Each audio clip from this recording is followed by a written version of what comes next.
पुणी थरे सामना को आसिला Baripada school of engineering and technology college विवाद। प्रतिपक्षक दस्तखत जालियाती करी मान्यवर कोर्ट को निकट रे दोषमुक्त होइथिबा कहिथिले, किंतु दस्तखत जाल होइथिबा पक्षक आवेदन को विचार नहीं मान्यवर कोर्ट 17टी निर्देशनामा द्वारा सठिक तदंत करी 90 दिन रे तथ्य प्रदान पाई आदेश दैछंती।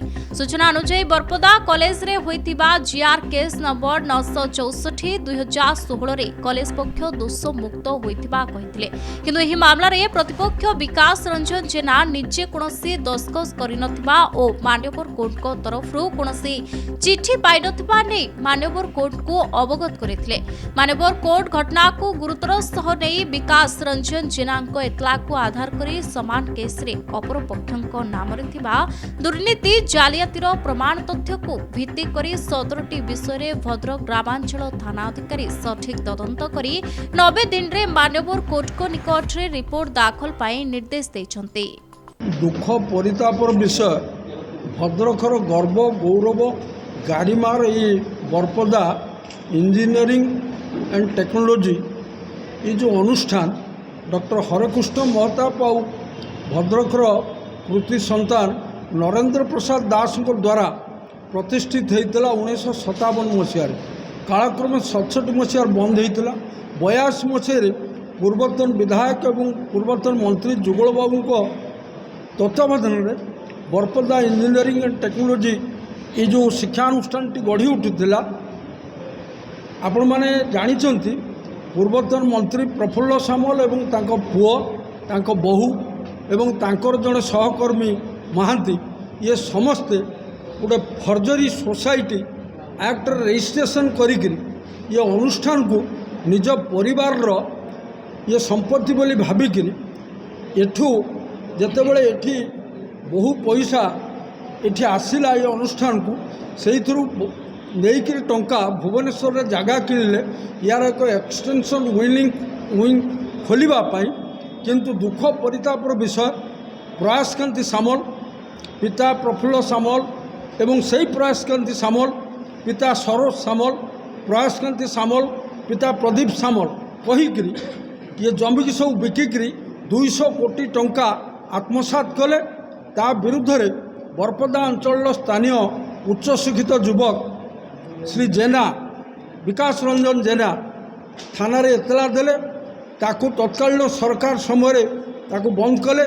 पुणी विकास जेना जाइए कंप्लेंट केस फाइल कले भद्रकर एसडीजेएम कोर्ट रे एवं से कोर्ट ताकू निर्देश देले भद्रक ग्रामांचल थाना पदाधिकारी को जे एक तदंत करा जाऊ। परितापर विषय चारिटा पुलिस इन्स्पेक्टर ये को से जो प्रयासकांति सामल द्वारा करगत होकर ये केस चालू हो पार ना बोली सेठी दाखल कले नहीं एसडीजेएम को कोर्ट रे ता प्रतिवाद रे कंप्लेंट केस फाइल कले किए ना विकास रंजन जेना एवं से केस चालूला बेले जेपरी जालियाती करी प्रयासकांति सामल विकास रंजन जेनाकर दस्तखत को जालियाती करी लोक अदालत रे गोटे दिन माध्यम से केस को उठे देइचंती बोली आपण मान को गणमाध्यम जरिया भद्रकवासी ओडिशावासी को जनइले, किंतु सत्य तार केबे मृत्यु हुए ना। आमे कोर्ट परिसर भितर विकास रंजन जेना ताकू प्रतिवाद कले लिखित भाव में मान्यवर कोर्ट को जनइले। मान्यवर कोर्ट तदंत करिकी स्थिर कले जे प्रयासकांति सामल जे आज दल बदलैकी ये जो दुर्नीति पार पाइबा चेष्टा करछंती तांको विरुद्ध रे मान्यवर कोर्ट जे कॉग्निजेंस नहीं से निर्देशनामा देइचंती भद्रक ग्रामांचल थाना भारप्राप्त अधिकारी को 90 दिन भितर ये जमी किए बिकी किपरि भाव बिक्री होती केते टंकार बिक्री होती समस्त तदंत सठिक भाव में करी 90 दिन भितर एठी आनिकरी मान्यवर एसडीजेएम भद्रक कोर्ट रे दबापाई से आपण मान को जरिया आम निवेदन करुचु।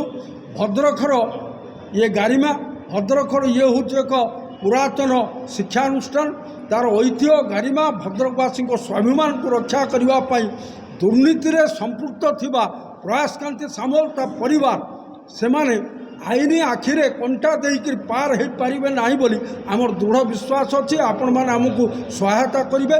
ସେଇଥିପାଇଁ ଆଜି ସାମ୍ବାଦିକ ସମ୍ମିଳନୀରେ ଯିଏ ଆଗରୁ କହିଥିଲେ ମୁଁ ମକଦ୍ଦମାର ଖଲାସ ହେଲି, ସେ ଖଲାସ ହେଇନାହାନ୍ତି, ସେ ଆସାମୀ ଭାବରେ ଦୁର୍ନୀତି କରିଛନ୍ତି ବୋଲି ଆମ ମାନ୍ୟବର କୋର୍ଟ ରାୟ ଦେଇଛନ୍ତି। ତାର କପି ମଧ୍ୟ ଆମେ ଆପଣମାନଙ୍କ ଆଗରେ ପ୍ରକାଶ କରୁ। ଧନ୍ୟବାଦ ଆପଣମାନଙ୍କୁ, ଆପଣମାନେ ସମସ୍ତେ ଯେଉଁ ଉପସ୍ଥିତ ଅଛନ୍ତି, ଯେଉଁ ପକ୍ଷ ରଖିବା ନ ରଖିବା କଥା କହୁଛନ୍ତି, କୋର୍ଟରୁ କୌଣସି ପ୍ରକାର ନୋଟିସ୍ ମୋ ପାଖରେ ବିକାଶ ଜେନା ଘର ବରପଦା ଆଡ୍ରେସ୍ରେ କୌଣସି ପ୍ରକାର ନୋଟିସ୍ ମୋ ପାଖରେ ପହଞ୍ଚି ନାହିଁ।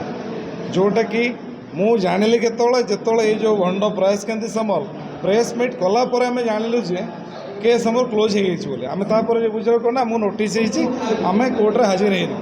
ଏଇଭଳିଆ ସେ ବାରମ୍ବାର ଯେଉଁ କହୁଛନ୍ତି ଯେ ମିଥ୍ୟା କେସ୍ 9 ବର୍ଷର ନ୍ୟାୟିକ ଲଢ଼େଇ, ୟା ଭିତରେ ସେ 2021ରେ ମଧ୍ୟ ଏମିତି କରିଥିଲେ। ସେଥିରେ ଆପଣ ଗୋଟେ ରିପୋର୍ଟ ଦେଖିବେ ଲେଖା ହେଇଛି ବିକାଶ ଜେନା ମେକାନିକାଲର ଷ୍ଟାଫ୍। ତ ବିଭିନ୍ନ ପ୍ରକାର ସେ ମିଥ୍ୟା ଦାଖଲ କରି କହୁଛନ୍ତି ଏଇଟା ମିଥ୍ୟା। 9 ବର୍ଷ ହେଉ 90 ବର୍ଷ ପର୍ଯ୍ୟନ୍ତ ଆମେ ପ୍ରଫୁଲ୍ଲ ସାମଲ ଆଉ ପ୍ରୟାସକାନ୍ତି ସାମଲକୁ ଚେତାଇ ଦେଉଛୁ, 90 ବର୍ଷ ହେଲେ ମଧ୍ୟ 90 ବର୍ଷ ପର୍ଯ୍ୟନ୍ତ ଏ କେସ୍ ଲଢ଼େଇ ଚାଲିବ।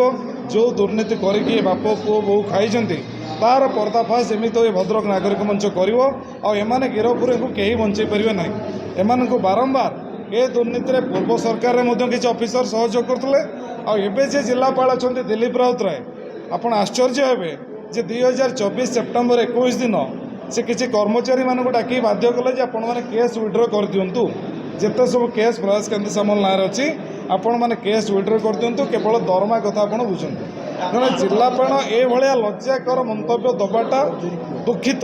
ଆପଣଙ୍କ ପକ୍ଷ ରଖିବା ପରେ ମାନ୍ୟବର କୋର୍ଟ ବର୍ତ୍ତମାନ କ'ଣ ଆପଣଙ୍କ ଅର୍ଡର? ମୋର ଯେଉଁ ଦସ୍ତଖତ ଏମାନେ ଫର୍ଜରୀ କରିଥିଲେ, ଆମେ ଆମର ବରିଷ୍ଠ ଆଇନଜୀବୀ ଯିଏ ରହିଲେ ଗିରିଧାରୀନାଥ ଏବଂ ଦିବ୍ୟ ସିଂ ନାୟକଙ୍କ ମାଧ୍ୟମରେ କୋର୍ଟରେ ମୁଁ ନିଜେ ଉପସ୍ଥିତ ହେଲି। ମାନ୍ୟବର ଜଜ୍ ନିଜେ ଉପଲବ୍ଧି କଲେ ଯେ ବାରମ୍ବାର ଏ ଦସ୍ତଖତକୁ ଜାଲିଆତି କରାଯାଇଛି। 3 ଜଣ IIC ଏଥିରେ ମାନେ ସମ୍ପୃକ୍ତି ଅଛି ଏବଂ ପୂର୍ବତନ SP ଯିଏ ଥିଲେ ରାଜେଶ ପଣ୍ଡିତ, IIC ଆପଣଙ୍କର ମୃତ୍ୟୁଞ୍ଜୟ ପ୍ରଧାନ, ଦୟାନିଧି ଦାସ ଏବଂ ଅମିତାଭ ଦାସ ଆଉ ସଂଘମିତ୍ରା ମହାନ୍ତି ଯିଏ ଥିଲେ IO, ଏ ସମସ୍ତ ପୋଲିସ ଅଫିସରଙ୍କ ଉପରେ କଡ଼ାରୁ କଡ଼ା କାର୍ଯ୍ୟାନୁଷ୍ଠାନ ନେବା ପାଇଁ ମଧ୍ୟ କୋର୍ଟ ନିର୍ଦ୍ଦେଶ ଦେଇଛନ୍ତି। ଏବଂ ଏ ଯେଉଁ ବାପ ପୁଅ ଯେଉଁ ଦୁର୍ନୀତି କରିଛନ୍ତି, ଯେଉଁ ବର୍ତ୍ତମାନ ଶୈତାନ ବେଦ ପାଠ ଭଳିଆ କହୁଛନ୍ତି ଆମେ ଏଠି ୟୁନିଭର୍ସିଟି କରିବୁ, ଆମେ ସେଠି କେତେବେଳେ କହୁଛନ୍ତି ମେଡ଼ିକାଲ, ତମେ ଦେବାକୁ କିଏ? ତମେ ଯେଉଁ 35 ବର୍ଷ ଥିଲା ତୁମ ଜୀବନକାଳ ଭିତରେ ତୁମେ କିଛି କରିପାରିଲ ନାହିଁ। ବର୍ତ୍ତମାନ ଏ ସରକାର ଗଲାବେଳେ ଏଠି ସେଠି ଫୁଟବଲ ଭଳିଆ ବାପ ପୁଅ ଗଢ଼ୁଛନ୍ତି, ଇଏ ଏ ଦଳ ସେ ଦଳ। ଏବେ ତାଙ୍କର ନିଦ ଭାଙ୍ଗୁଛି ଯେ କହୁଛନ୍ତି କ'ଣ ନା କଲେଜକୁ ବଦନାମ କରାଯାଉଛି, କିଛି ବ୍ୟକ୍ତି କିଛି କର୍ମଚାରୀ କରୁଛନ୍ତି। ଏମାନେ କୁଆଡ଼େ ସହୃଦୟ ବ୍ୟକ୍ତି ହେଉଛି କୌଣସି ଆକ୍ସନ୍ ନେଉନାହାନ୍ତି।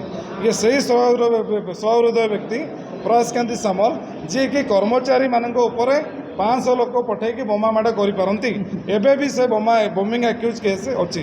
ସେକ୍ରେଟାରୀ ମିହିର ମହାନ୍ତି ସେ ବି ମଧ୍ୟ ବୋମିଂ ଆକ୍ୟୁଜ୍। ଆପଣ ଆଶ୍ଚର୍ଯ୍ୟ ହେବେ ଯେ ତାଙ୍କର ଯିଏ ସହଯୋଗୀ ଦେବେନ୍ଦ୍ର ମହାନ୍ତି ପ୍ରଫୁଲ୍ଲ ସାମଲଙ୍କର ଥିଲେ, ସେ ପ୍ରଫୁଲ୍ଲ ସାମଲ ଏବଂ ପ୍ରୟାସକାନ୍ତି ସାମଲ ନାଁରେ ଗୋଟେ ଲିଆଜିଂ ଅଫିସ୍ କଲି। ମୂର୍ଚ୍ଛନା ମହାନ୍ତି ଯେ ତାଙ୍କ ଝିଅ ଜେଲ୍ ଯାଇଥିଲେ ଏବଂ ଜେଲ୍ରୁ ବାହାରିଲା ପରେ ଆତ୍ମହତ୍ୟା କଲେ। ତେଣୁ ଆପଣ ଥରେ ପଚାରିବେ ଯେ ଇଏ କେଉଁ ଟାଇପ୍ର ସହୃଦୟ ବ୍ୟକ୍ତି ଯିଏକି ତାଙ୍କର ନିଜ ସହଯୋଗୀମାନଙ୍କୁ ମଧ୍ୟ ଛାଡ଼ନ୍ତି ନାହିଁ। ତେଣୁ ଇଏ ବରପଦା କଲେଜକୁ ଛାଡ଼ିପାରିବେ ନାହିଁ। ତା ପାଇଁ ନିଜ ସହଯୋଗୀ, ନିଜ ବାପା, ନିଜ ସ୍ତ୍ରୀ, ନିଜ ଭାଇ ସମସ୍ତଙ୍କୁ ଛାଡ଼ିଦେବେ, କିନ୍ତୁ ବରପଦା କଲେଜରେ ଯେଉଁ ମୋହ ଅଛି ଇଏ ଛାଡ଼ିପାରୁନାହାନ୍ତି।